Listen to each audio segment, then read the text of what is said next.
So right now, I'm assuming that you're mainly using organic to grow your high ticket offer. You probably have a funnel set up. Maybe it's a VSL funnel, maybe a webinar funnel, maybe a DM funnel, whatever it might be. And you want to get into paid ads to take your offer to $100,000 per month consistently. And in this video, I'm going to show you exactly how to do that. I'm going to show you how you can take your offer, launch paid ads for it from zero, and then the exact steps to take to go to $100,000 per month. And you can do that relatively fast. And we did that, okay? This is all based on our own experience. I'm going to show you exactly what worked for us. I'm going to show you what did not work. Right, so as you can see right here, we recently took an offer from almost nothing, so 15K per month, 16.5 to be exact, and only organic. We took it, we launched paid ads for it, and we scaled that to over $160,000 per month in cash collected. The contract value was actually higher than that. We've made close to $1 million with this offer. And in this video, I'm going to show you everything. I'm not going to hold anything back, right? I'm not selling info or coaching. My hope is that I give you a lot of value, and then you decide, okay, this guy knows what he's talking about. Let me work with him. So you go out and check out the first link in the description and see our offer and how we can help you take your offer to $100,000 per month,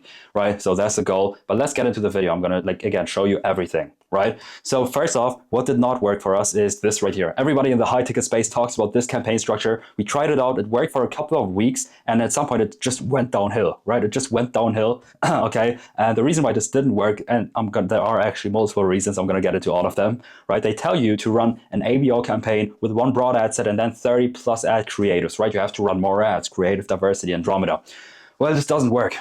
Okay, at some point this is not going to work because it's only designed to convert your most aware people that you have in your audience already, right? This is not sustainable. At some point you're gonna your ads are gonna start to be pushed to colder audiences, right? And with this setup, there is no way you're going to convert them, right? So what we're running right now, and this is all based on our own digging, right? We did a lot of digging. We went through all the articles, right? We wanted to see what Meta actually wants us to run. And then we also checked out the e-com guys that are spending millions of dollars a day, right? A day on ads, trying to get people to purchase directly from an ad, right? Not just our high ticket lead gen guys, right? This is all based on the strategies that work. And this is actually the campaign structure that we're currently using, right? One CBO campaign, one control ad set. Later on, we're going to have different test ad sets as well. And then 5 to 8 unique ads within that ad set with different purposes for each and every one of them, right? Later on, I'm going to also get into how to do proper creative testing, right? Because this right here, it's literally impossible to do proper creative testing with it because you're only hoping to get lucky. Right? With this, you can do it, right? Let me just explain it from the beginning, right? Basically, your entire campaign is the funnel, right? You want to have, there are, if you look at the market, there are people that have no idea who you are, right? So you want to have top of funnel ads to get them into your ecosystem, basically, right? You want to make them aware of the problem that your offer is solving. You get them into your ecosystem. Then you have middle of funnel ads that are basically educating them further on the solution that you have or the opportunity, whatever it might be. And then you have bottom of funnel ads that are then designed to get the conversion, basically, to convert the people that are now already warm. This is a team of ads that work together. This is scalable because the top of funnel ads and the bottom of funnel ads are not competing with each other. They have different purposes. The top of funnel ads get awareness into the funnel. The bottom of funnel ads convert the traffic that comes in, right? And the reason why this works so well is because there's something called sequence learning that these people are nobody in the space talks about this for whatever reason. They're just somebody just started saying this, right? And then they just went ahead and everybody just copied this, okay? Nobody talks about sequence learning. So what is sequence learning?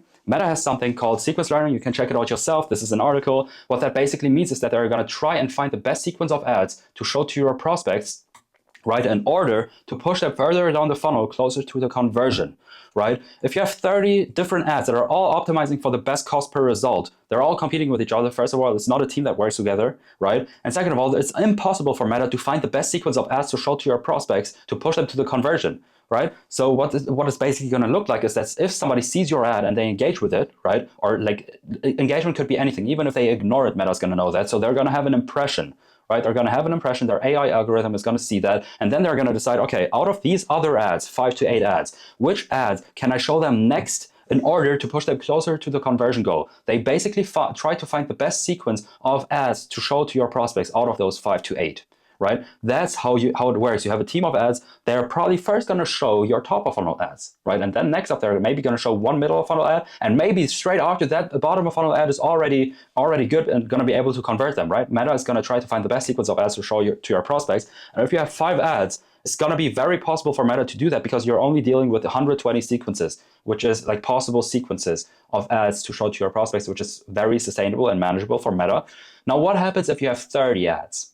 Right? What happens then? How many possible sequences do we have? 1,000, 2,000, 10,000? This is the fucking number. 265 gazillion possible sequences. Do you really think Meta is going to be able to find the best sequence of ads to show to your prospects? No, it's not. Right? That's why they're only trying to hope, like they're hoping to get lucky. Maybe one of these 30 ads gets spent, right? And then they have no idea why it got spent. They have no idea how to test now, how to do proper creative testing and how to scale the campaign. No idea, right? No idea. They're just hoping to get lucky. They're not using ad sequencing whatsoever. They don't have a team of ads. This is not sustainable, okay? That's why we use this campaign structure where we have one CBO campaign, only 5 to 8 unique ads. But now, like, what about creative diversity, right? Andromeda, you should have more ads, right? You should have like creative diversity. Yes, that's true, right? You still want to have a wide range of ad creatives with different themes, messages, and visuals, right? And what does that even mean, though? What does that even mean?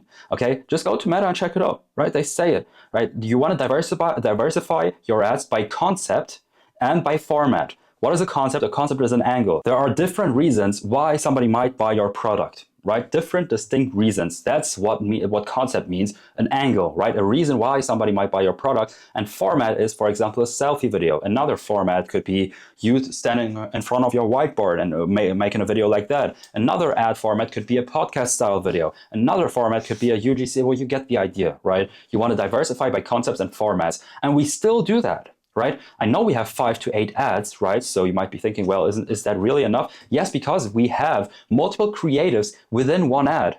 Okay, we have multiple different creatives within one ad, and Meta is still going to treat this as one ad, right? With one post ID. You can like select multiple creatives. Now it's called related media. Before that, it was called a flex ad or a flexible ad. Right now, you can just select multiple ads while you're in the ads manager, right? If you have 2 primary text, let's say 2 headlines and then 3 ads, you obviously have multiple like combinations that Meta can then go ahead and find the best one, right, and then show to your prospects, but it's still going to treat it as one ad and not multiple because it only has one post ID. That's why you still utilize the sequence learning, okay? Now, what even do you want to put in those ads? When I say multiple like creatives, each and every one of those creatives is going to have, like, you're going to have multiple concepts. I just explained what a concept is, different reasons why somebody might buy your offer. For a UGC agency, for example, let's say they work with brands, right? They deliver a lot of UGC videos to those brands. There are different reasons why somebody might buy their offer, right? Maybe one reason could be, for example, that they're gonna, if a brand uses UGC content, people will choose their brand instead of their competitors' brands because they have all these creators talking about their brand, right?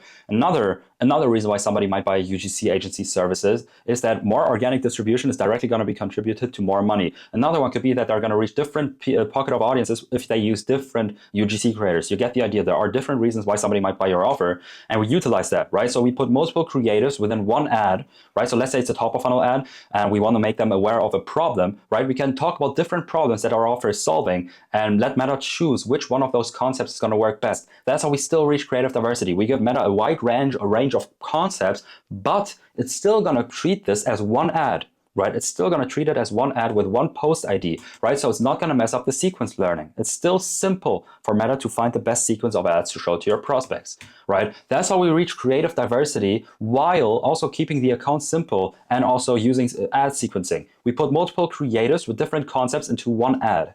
Okay. Now, again, I just remember I said that we need a team of ads, right? So if you have a top of funnel ad, like every one of these ads right here is going to have multiple creatives within it. But what you don't want to do is you don't want to have an ad where you have like one creative within it that is like top of funnel, making somebody aware of a problem. But then you also have a different creative within it with a different purpose. Now, all of a sudden you're educating them on a solution, right? Or maybe you also like put a direct offer in one ad, right? You don't want to do that. You don't want to have different different purposes of the ads of the ad creatives within one ad. If you're running a top of funnel ad, right, and deciding what like creatives to put into one top of funnel ad, you basically just want to do top of funnel creators, right? You want to make all of these ads should make them aware of the problem or the opportunity. That's the purpose of that one ad, right? You don't want to like change up the purposes of the ad. So the rule is pretty simple: one ad, one purpose, and then there are multiple concepts that are serving that purpose, right? You get the idea.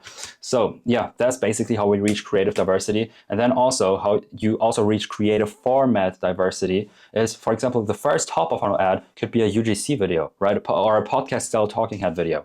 The other top of funnel ad could be a mirror board breakdown. The other middle of funnel ad could be a physical whiteboard video where you're educating them further on your solution. Another, like the bottom of funnel ads, right, with the creatives could be a straight offer static ad, right? The other bottom of funnel ads with the multiple creatives, that could be a talking head video, straight offer talking head video. You get the idea. That's how we reach creative diversity. We have different formats within the ads, and then the multiple creators within those ads, yeah, they help us reach creative diversity, right? You get the idea. That's how we still reach creative diversity while still keeping the account simple, okay, and utilizing sequence learning and pushing them further down the funnel closer to the conversion goal. Right, that's how you scale predictably. Now, with this, you can also do proper creative testing, right? So I'm gonna get into that in a second right here, but basically now what you have to do, right, with all, like I just explained exactly how to set up your campaign. So all you have to do now is analyze your avatar. So take all of the sales call transcripts that you have, run them through Claude, and then find the problems and the opportunities that your prospects have right now and your offer is giving them, right, or solving, and then you're gonna map out the lead journey, right, of your prospects, right? So you're basically gonna map out, okay, which messages do I have to convey to them in which order, right, to push them further to the conversion and getting them to book a call, for example, right? So for example, the first step of the lead journey could be making them aware of X problem. The other one, the next step could be educating them further on the solution that we just made them aware of, right? And now they're sold on the they understand they have a problem, they're sold on the solution. The next ad could, for example, be a straight offer ad, right? Now they saw the offer, maybe they're not sure yet. The next ad could be an objection handling ad. The next ad could be a case study ad. You get the idea, okay? You want to map out the lead journey and the campaign funnel that you want to use, and then you're going to create multiple creatives for each and every one of those steps and the ads. You get the idea. So for example, you want to have multiple creatives for the case studies, you want to have multiple creatives for the top of funnel ads, right, with different concepts and angles. I explained that. That's how you can utilize it. That's how I would scale, how I would launch paid ads and go from there. Right now, you launched it. Okay, you have the campaign set up. You launch it. What you want to do is you want to let it run for at least 7 days, right, or however long your sales cycle is. Okay, you want to let it run. You want to see, is it profitable? If the answer is yes, you scale it until it's not profitable anymore, right? And then you ask the question again: is it still profitable? If the answer is no, then you do creative testing. Okay, you basically, or let's say you scale it, right? It was profitable and now it's getting less and less effective. You do creative testing to increase the performance of your campaign. How do you do that? Again, with this setup, it's impossible, right? It's impossible. So what we do is we basically want to find the weak point of our ads, right? We want to identify at which stage our ad is sitting. We want to identify the weak point of our ad campaign funnel, right, and replace it, test against it, and then replace it, right? How do you do that? How do you actually find out what a weak ad looks like? It's not just like the click rate, like it's not just that or the soft metrics. You only actually need these 4 metrics, right, to find out where in the funnel your ad is sitting, and then whether or not it's doing its job well enough.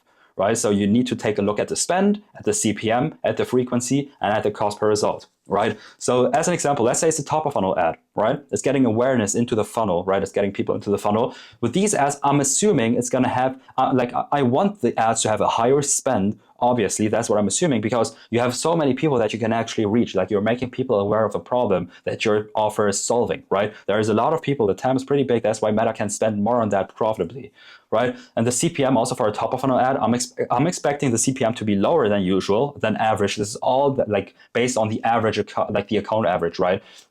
There is no such thing than just like a general high or low CPM, right? So if I'm expecting the top of funnel ad to have a lower CPM because the pocket, it's not an expensive pocket of people because there are so many of them.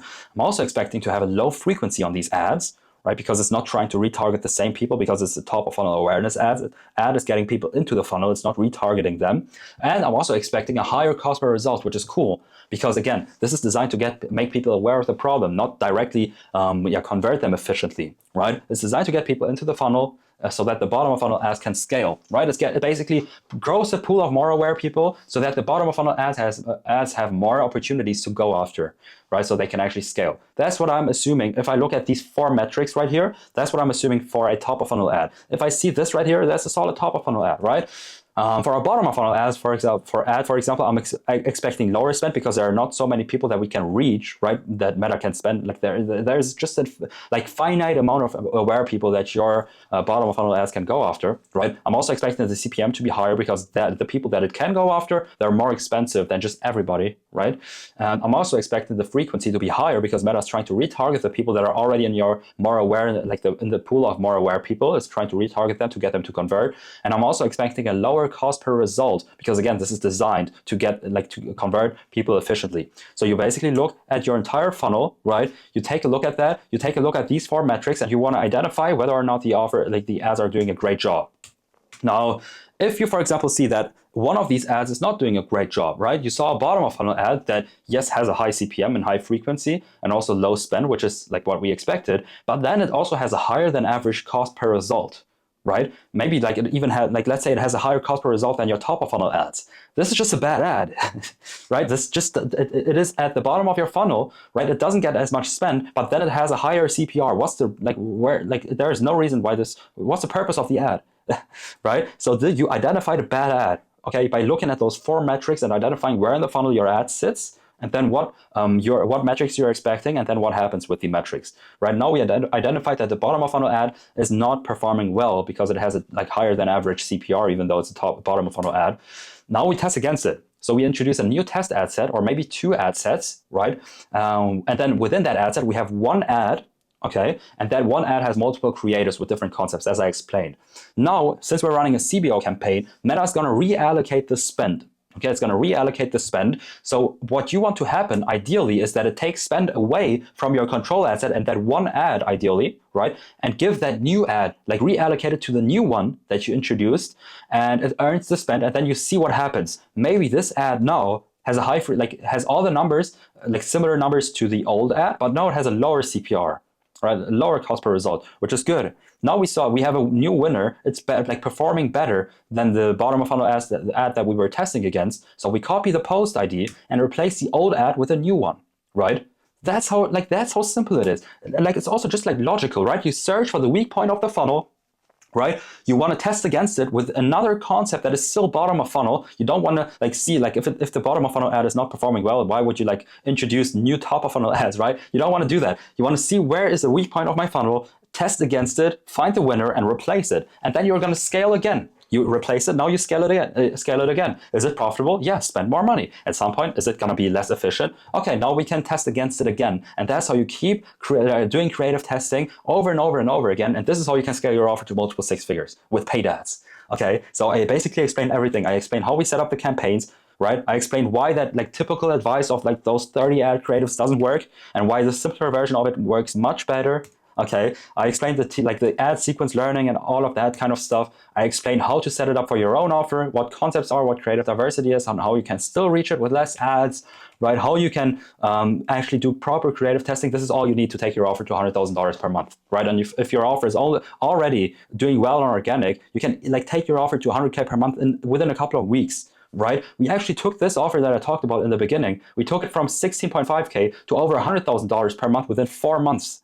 Right? And we only started running ads in the 2nd or 3rd month. So I hope you got some value from this video. Again, if you want to work with us and scale your offer to $100,000 per month, completely done for you, there's going to be a link in the video description. It's going to be the first one. Just check it out. I actually lay out the entire offer together with what it costs. And I also guarantee that you're going to be profitable on this service. So check it out. You're going to see whether or not this makes sense for your offer right now. But other than that, I appreciate you watching this video, and I'm going to see you in the next one. Peace.